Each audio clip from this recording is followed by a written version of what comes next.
सर्वप्रथम तर पहलगाम येथील जो हल्ला झालेला आहे, आपल्या सिव्हिलियन्सवर त्यांनी हल्ला केलेला आहे, तर हे कृत्य फक्त आणि फक्त पाकिस्तानच करू शकतो, दुसरं कोणी करणार नाही. आणि याचा निषेध सर्व पूर्ण जगाने केलेला आहे. आणि त्याचं उत्तर म्हणून आपण त्यांच्या कुठल्याही सिव्हिलियन असो किंवा आर्मी बेसला आपण टार्गेट केलेलं नाही. आपण त्यांच्या जो आतंकवादींचे जे लॉन्च पॅड असतील किंवा ट्रेनिंग सेंटर्स असतील त्यांनाच आपण टार्गेट केलेलं आहे तिथे. म्हणून हे अपेक्षित होतं की ते रिटॅलिएट करतील तर काहीतरी चुकीचंच करतील म्हणून, पण आपण सक्षम आहो हे पूर्ण जगाला माहिती आहे. आणि त्याचं प्रत्युत्तर आपण व्यवस्थितपणे तिथे सन्माननीय मोदी साहेब असतील, राजनाथ सिंग साहेब असतील, अमित शाह साहेब असतील आणि आपलं देशाचे सैन्य दल असतील, तिन्ही सैन्य दल असतील, हे चोखपणे तिथे त्यांना उत्तर देत आहेत. घरात थोडी बसणार आहे आपण. आपल्या घरात जर घुसून कोणी आपल्यावर हल्ला करत असेल तर आपण चुपचाप तर बसू शकत नाही. आणि हाच एक विषय असा आहे, टेररिझम एक विषय असा आहे की तिथे मला नाही वाटत कोणाचं दुमत किंवा वेगळी भूमिका असायला पाहिजे. सर्वांची भूमिका एकच असायला पाहिजे, देशाच्या सोबत उभं राहायला पाहिजे.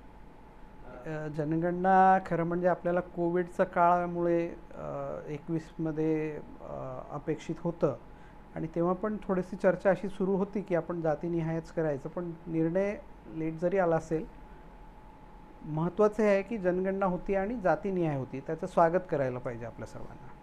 नाही बघा, आपण स्वातंत्र्य मिळून एवढे वर्ष गेले आणि आजही जर आपण जातीच्या विषयावर जर चर्चा करत असाल तर माझं मत आहे की जनगणना झाल्यानंतर त्याला एक क्लॅरिटी येईल की कुठल्या समाजाला, जातीला किती लोकसंख्या आहे आणि त्यानुसार आपल्याला पुढच्या जो विकासाचे धोरणं असतील, जातीनिहाय जे धोरणं असतील, त्याला ऑल्टरेशन करायला किंवा मदत करायला आपल्याला तिथे फार चांगली मदत होईल असं माझं मत आहे.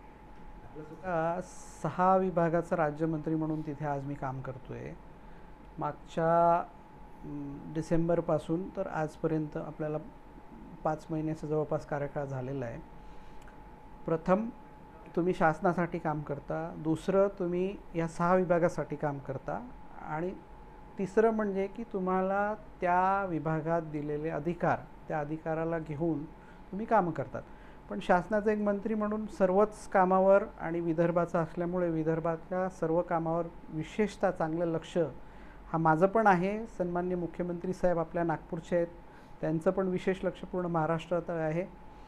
तर माझं मत आहे की चांगले प्रोजेक्ट्स आजपर्यंत आपण मागच्या 5 वर्षात बघितलेले आहे आणि पुढच्या ह्या 5 वर्षात पण आपण चांगले प्रोजेक्ट्स हा जग किंवा हा महाराष्ट्र एक जवळ आणण्याकरिता PWD, MSRDC असेल आणि MSIDC असेल यांचं आणि सन्माननीय मुख्यमंत्री साहेब असतील यांचं मोलाचं योगदान हा पुढच्या 5 वर्षात आपल्याला बघायला मिळेल. तिथे एखादा व्यक्ती जेव्हा लोकप्रतिनिधी, आमदार म्हणून निवडून येतो तर त्याला कुठल्याही एका विभागात काम करायचं असं नसतो.